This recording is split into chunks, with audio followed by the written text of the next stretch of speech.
Assalamualaikum warahmatullahi wabarakatuh. Sekarang kita akan bahas tentang kebijakan pemerintah kolonial Hindia Belanda di Indonesia.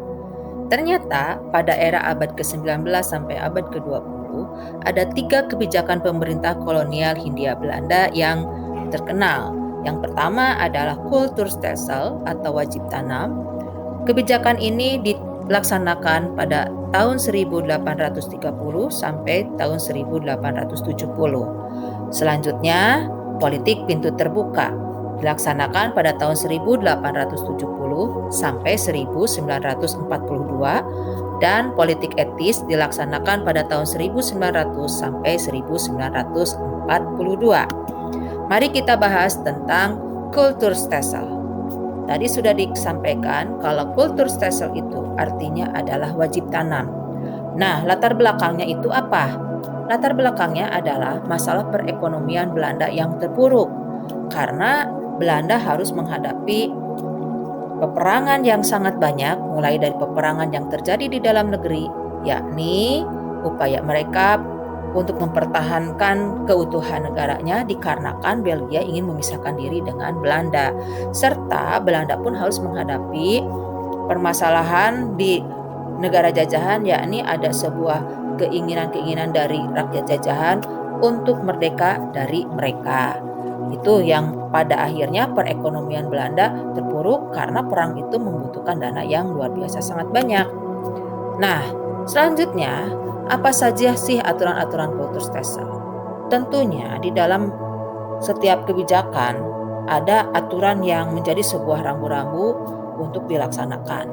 Nah, Kulturstelsel ini ada 7 aturannya. Pertama adalah rakyat di negara jajahan wajib menyerahkan 1/5 tanah untuk digarap tanaman wajib. Tanaman wajibnya apa saja? Tanaman wajib yang dimaksud diantaranya adalah kopi, kemudian tebu, dan nila atau indigo. Kemudian, aturan yang kedua adalah tanah yang digunakan untuk ditanami tanaman wajib akan bebas dari pajak. Selanjutnya, bila rakyat tidak memiliki tanah, maka mereka wajib bekerja selama 66 hari di pabrik. Yang keempat adalah masa tanam tidak boleh melebihi masa tanam pokok. Maksudnya tidak boleh melebihi waktu masa tanam padi. Tuh. Kemudian yang kelima adalah apabila ada kegagalan panen, maka akan diganti oleh pemerintah. Aturan yang keenam adalah apabila ada kelebihan hasil panen, maka pemerintah akan mengembalikannya kepada rakyat. Dan aturan yang ketujuh, dalam pelaksanaan Kulturstelsel akan diawasi oleh pejabat lokal. Nah, pejabat lokal yang dimaksud adalah para bupati dan juga bawahannya yang dulu sebelum mereka menjadi pegawai negeri di pemerintah kolonial Hindia Belanda, mereka itu ada penguasa lokal, artinya penguasa kerajaan, para bangsawan yang benar-benar memiliki hak politik bisa mengatur rakyat. Tapi karena pada abad ke-19 itu berdiri pemerintah kolonial Hindia Belanda dan hanya ada satu pemerintah serta satu negara, yakni negara kolonial, maka kedudukan dari para bangsawan tersebut diturunkan dan tidak memiliki hak politik dan kemudian mereka menjadi pegawai pemerintah kolonial Hindia Belanda. Nah, itu yang disebut dengan pejabat lokal.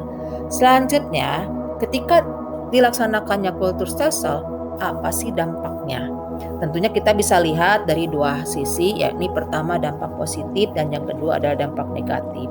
Dampak positif bagi masyarakat Indonesia pada saat itu dan saat ini adalah bangsa Indonesia itu bisa mengenal berbagai macam varietas tanaman, kemudian memiliki pengetahuan serta keterampilan tambahan tentang bagaimana cara menanam, memelihara, dan mengolah tanaman produktif.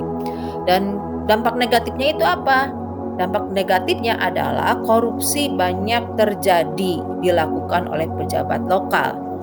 Dan kemudian terjadi penyimpangan dalam pelaksanaan Kulturstelsel. Salah satunya adalah tanah yang digunakan yang aturannya hanya 1/5 bagian tanah atau 20%, pada pelaksanaannya melebihi dari yang sudah ditentukan. Dan pada akhirnya tentu saja mengakibatkan terjadinya kelaparan karena terjadinya rawan pangan.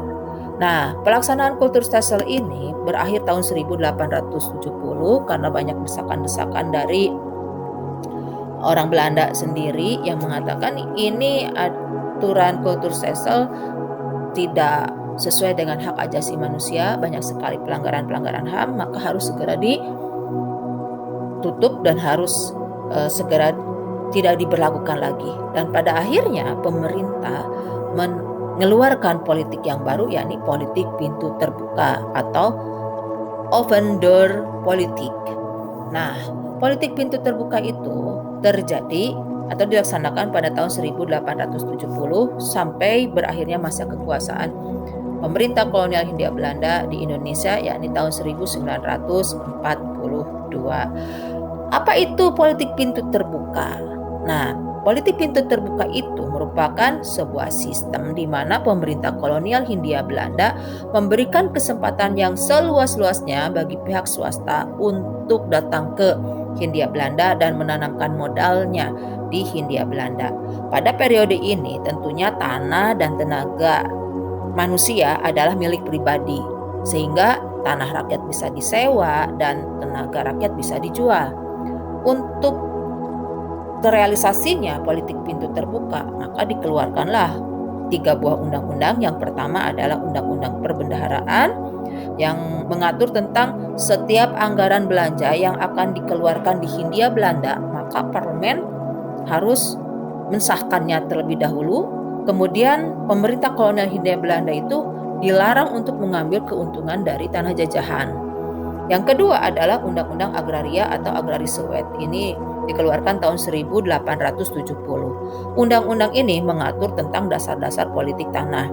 Dan tentunya tadi dengan konsep dasar bila tanah rakyat itu bisa disewa dan kemudian tanah dan tenaga adalah milik dari pribadi, maka diaturlah bagaimana caranya memanfaatkan tanah milik rakyat dan hubungannya dengan pemilik modal asing yang banyak datang ke wilayah Hindia Belanda, maka mereka bisa menyewa tanah kepada rakyat selama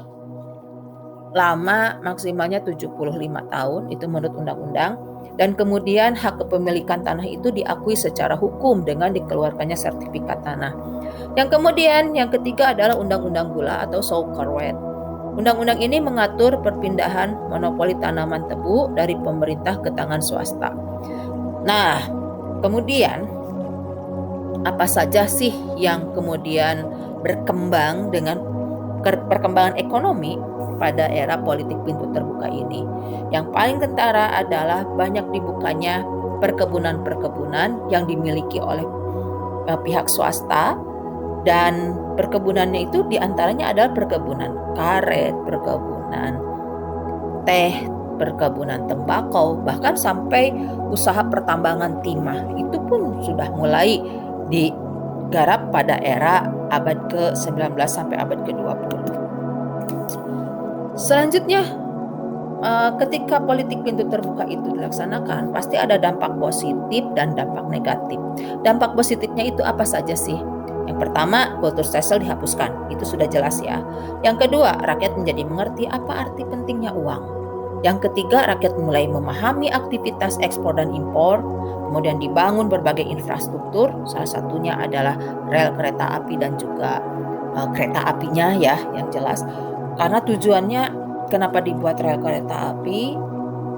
Ini dijadikan sebagai sarana transportasi yang akan bermanfaat banyak untuk pendistribusian hasil panen yang akan dibawa ke luar negeri.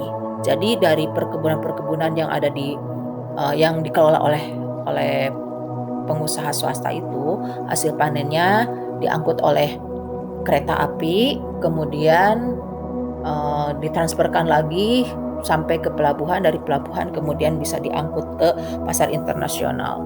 Dan yang kelima adalah investasi asing yang datang mendorong modernisasi ekonomi di Indonesia. Dampak negatifnya itu apa ya? Dampak negatifnya adalah rakyat Indonesia tetap miskin dan menderita, dan Indonesia itu dijadikan sebagai tempat eksploitasi ekonomi. Nah, Sebenarnya selain 3 undang-undang yang tadi sudah disampaikan, ada undang-undang Kuli atau Kuli Ordonansi. Kuli Ordonansi ini dikeluarkan tahun 1880 dan berlaku di Sumatera Timur. Undang-undang ini mengatur hubungan kerja antara pengusaha perkebunan dengan pegawai kontrak perkebunan. Para pegawai harus mentaati peraturan. Bila melanggar akan dikenakan sanksi yang dikenal dengan penalti sanksi, berupa hukuman cambuk, penjara, dan mereka harus kembali ke perkebunan dengan upah yang tidak setara.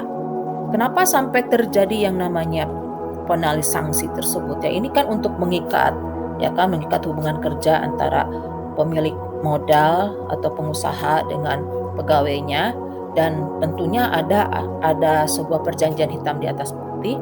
Sayangnya para pekerja perkebunan tersebut yang merupakan orang pribumi, mereka adalah orang yang tidak bisa membaca dan menulis, sehingga mereka tidak membaca isi kontraknya, tinggal mereka hanya taunya harus menandatangani kontrak dengan cap jempolnya itu. Nah, ketika mereka melakukan pelanggaran, ya pada akhirnya mereka kan sudah menyetujui aturan-aturan kontraknya, dan secara hukum ya jelas berpihak kepada pengusaha seperti itu. Dan di tengah-tengah pelaksanaan politik pintu terbuka tahun 1900 dikemukakan sebuah politik balas budi yang dikenal dengan politik etis. Nah, politik etis ini dikemukakan oleh Van de Venter yang memiliki sebuah dasar pemikirannya adalah pemerintah kerajaan Belanda dan pemerintah kolonial Hindia Belanda itu harus berterima kasih kepada rakyat jajahan di Hindia Belanda karena dengan pelaksanaan politik Kulturstelsel selama 40 tahun, dari tahun 1830 sampai 1870, kondisi perekonomian Belanda bisa kembali pulih dan kehidupan sosial pun kembali normal. Nah, ada tiga hal yang dicanangkan dalam politik etis. Yang pertama adalah irigasi, migrasi, dan juga edukasi. Kenapa irigasi? Irigasi ini kan dasar pemikirannya adalah masyarakat Hindia Belanda itu adalah masyarakat agraris yang menggantungkan kehidupannya dari sektor pertanian. Maka dipikirnya dengan dibuatnya irigasi, dibuatnya bendungan-bendungan, saluran-saluran air, maka akan meningkatkan hasil produktivitas hasil pertanian. Tapi pada kenyataannya yang memiliki dan mengolah tanah itu adalah para pengusaha swasta Eropa. Jadi ya tentu tidak terlalu terasa oleh masyarakat pribumi. Kemudian migrasi.